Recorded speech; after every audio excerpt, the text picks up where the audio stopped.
Hi there, I'm Lena Anani, and you're listening to She Wrote a Book, where I interview amazing women from all over the world who also happen to be published authors. I created this show to educate, entertain, and inspire you to be the voice you want to hear in the world. Did you know this episode comes with a free gift? It's a webinar for aspiring authors who want to learn my insider secrets on writing and publishing books. You can access this free training instantly at SheWroteABook.com/bonus.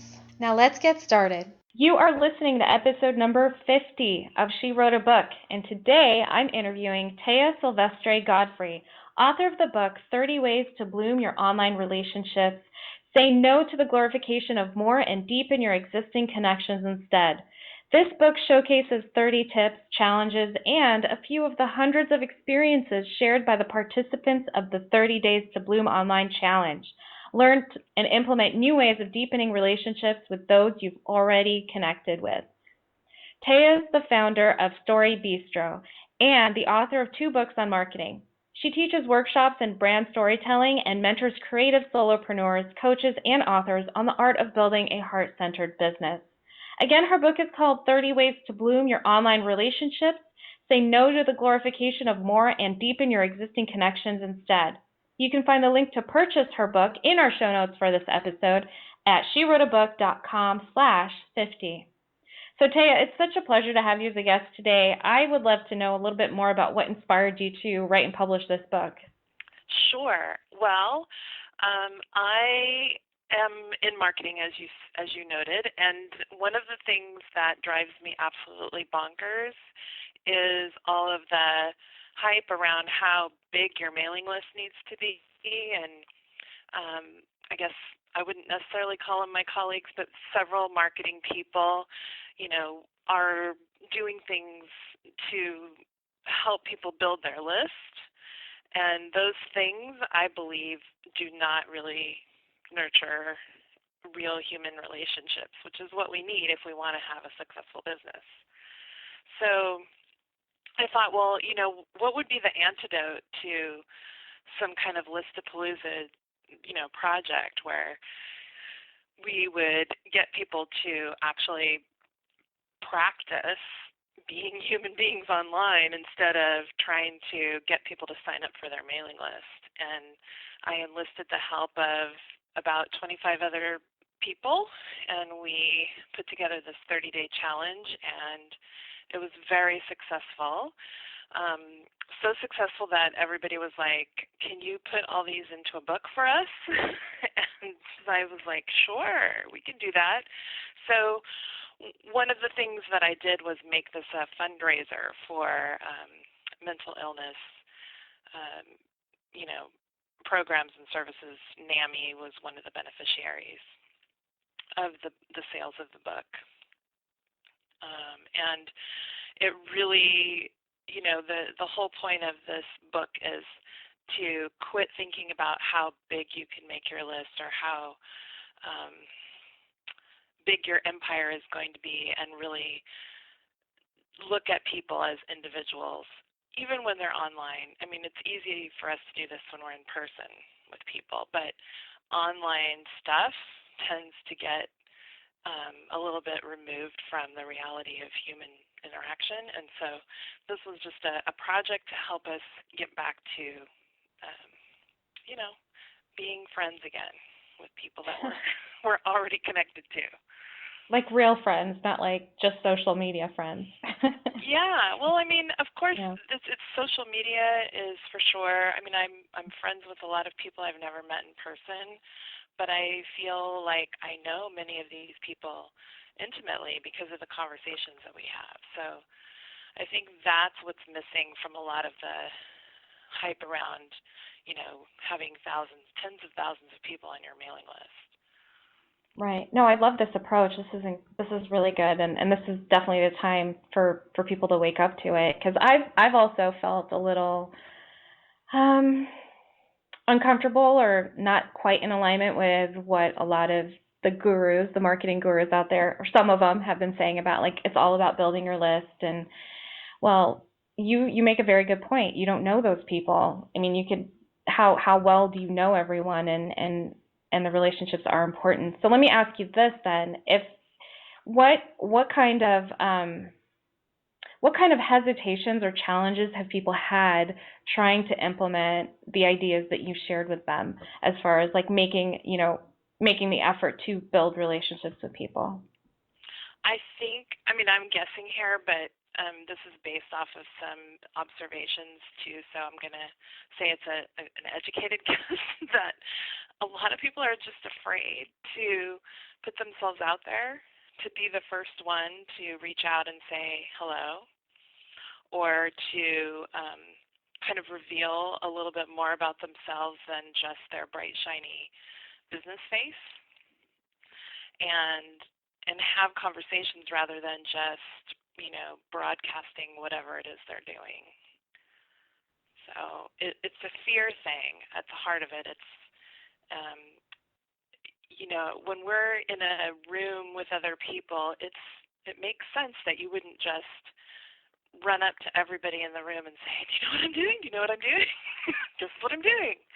And so we know that, like, instinctively. But when we're on social media, there's this tendency to feel like it's different and that it's okay to just run up to everybody and say, "Here's what I'm doing, here's what I'm doing," and not engage and have conversations. And so it's a skill that I think that, everybody has the ability to develop, to see social media as just another room in the, I guess, party, if you want a dinner party. So you see people there and you say hello and you ask them how they're doing and, strike up conversations rather than just talking about yourself all the time. But what else will I do with my time if I can't talk about myself? I know, right? Well, and even if you Right. talk about yourself, like to talk about yourself as a multidimensional human being with, highs and lows and goofiness and whatever is you, and not just like one side, one dimension. Right. Do you recommend that people initiate conversation through like emails or messenger or phone, or are you suggesting for people to create these authentic conversations like inside of Facebook groups or pages? All of that. Yes. So in the 30 ways, there's everything from, scheduling Skype conversations with people to how to strike up a conversation in a group, or, just in the regular wilds of Facebook. So That's awesome. You've got a email great is, chapter. Oh, go ahead. oh, I was going to say that, shoot, now I forgot what I was going to say. Go You ahead. said I've got something a about great chapter. email. Oh, No, you yes. said something about email. Email is actually one of the best ways to do this, because it's, if you're not sending out a broadcast email, if you're sending one-to-one, or at least writing your broadcast emails as if they are one-to-one, you have a much better chance of creating relationships with people. So, because it feels private, it feels, you're not out in a group talking to a whole bunch of people at once. Right. So It feels more authentic too. It doesn't feel like there's an agenda involved. It's just a matter of, hey, I want to get to know you. You seem cool. right, Yeah. exactly. All right. So I want to ask you about this awesome chapter title, and I'm sure you hear this a lot. There's a chapter. It's chapter 6, and it's called "Get People to Hate You First."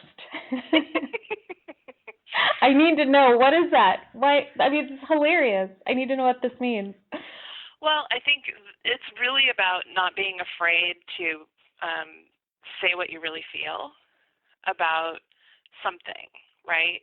I believe the gentleman that contributed that was Nick Armstrong, and he is such a hilarious guy. So it's a very tongue-in-cheek title, but it's true. Like, if you're not afraid to say what you believe, then of course half the people are going to hate you, which is okay. We're not trying to reach everybody. We don't want to be friends with everybody. We want to be friends with our people. And so when you are more you are going to polarize from time to time, and people will not agree with you. If people are agreeing with you all the time, then you're not going to be remembered. Perfect. Yeah. Yeah, absolutely. So what's been your most favorite outcome from writing this book or publishing this book?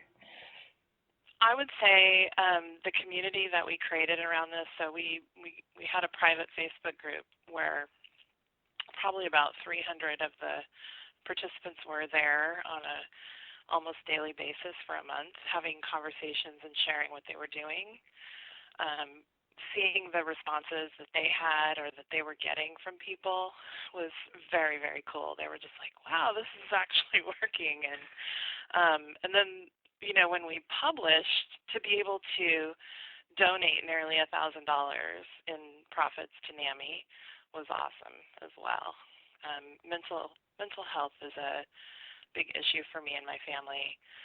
I have several people in my family that struggle with it, and it was a timely thing, to think about, because as entrepreneurs, I think there's a lot of kind of just covering that up. We always have to be healthy and on top of things, and we don't pay attention to our mental health as much as we should. So, very, very good point to make there.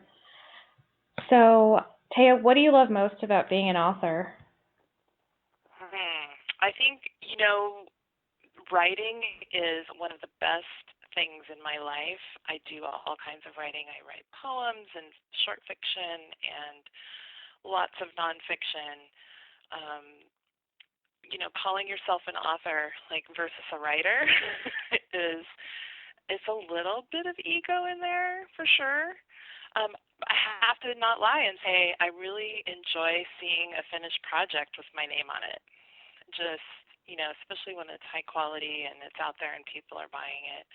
There's nothing better than that. To hear people say, this changed my life, or this changed my day, or, thank you.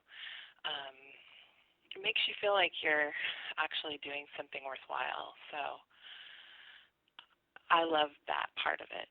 But I love writing without being an author as well. So I have to say, they're two sides of the coin. Can't have one without the other.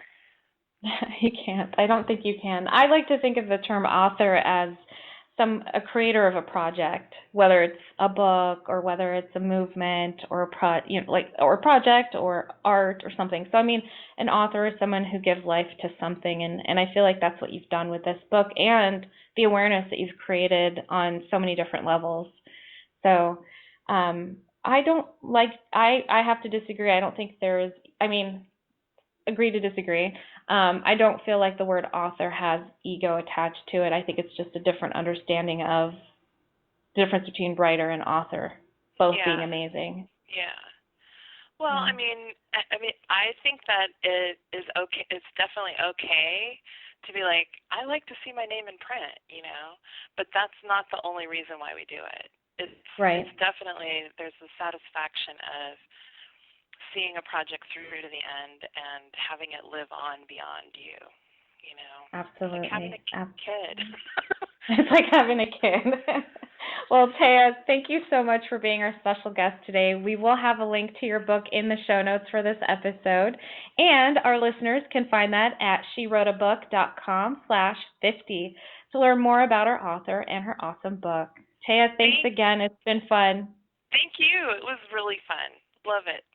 Thank you for listening to She Wrote a Book. If you enjoyed this episode, then subscribe now so you can automatically get access to all new episodes, and feel free to share your inspired thoughts with us in the comments too. I'd love to hear from you.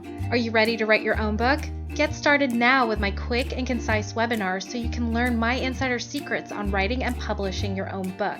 Claim your free gift now at SheWroteABook.com/bonus. Until then, may you always feel good and make magic. Feel good, make magic now. Lena, Anani will show you how. Ignite that wisdom inside of you and show the world what you do to publish, write, and promote. Learn the best way to go. OMG, do it now. Lena, Anani will show you how.